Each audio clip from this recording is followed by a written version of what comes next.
Christmas Day. Santa's gift. Christmas morning came with the smell of cinnamon rolls and the rustle of wrapping paper. For a moment, the horror of the night before felt like it had been just another bad dream. Dylan's parents smiled as they watched him open gifts, but then he saw it.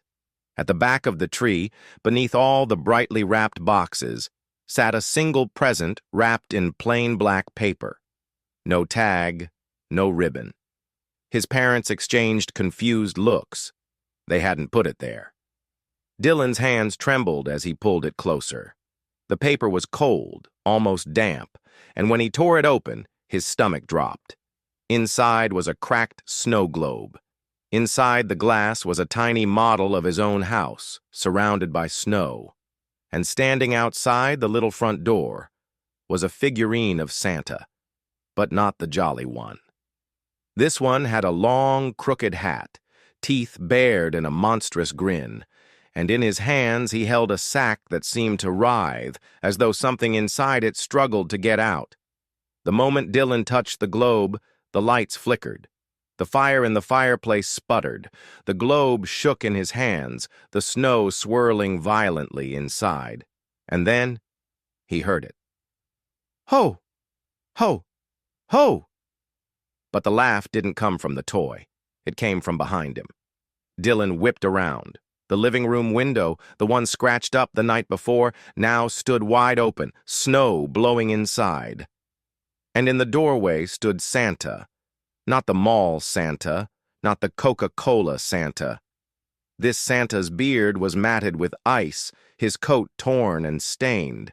His boots were caked in mud and blood, and his sack on his back bulged, moving as though something or someone inside was fighting to escape. "Been watching you, Dylan," Santa rasped, voice deep as thunder. "You never told your parents what I've been whispering." "That makes you a good boy, and nice boys get taken first." Dylan's parents screamed, rushing to grab him. But with one sweep of Santa's gloved hand, the Christmas lights from the tree lashed out like ropes, binding them in place. The sack at Santa's back let out a muffled wail, children's voices crying, begging, pleading. Dylan's blood ran cold. Santa bent low, his icy breath burning Dylan's skin. "Climb inside, boy." "It's your turn to ride in my sleigh." Dylan clutched the snow globe in desperation, and without knowing why, smashed it against the floor. The globe shattered, and the room was engulfed in a howling blizzard.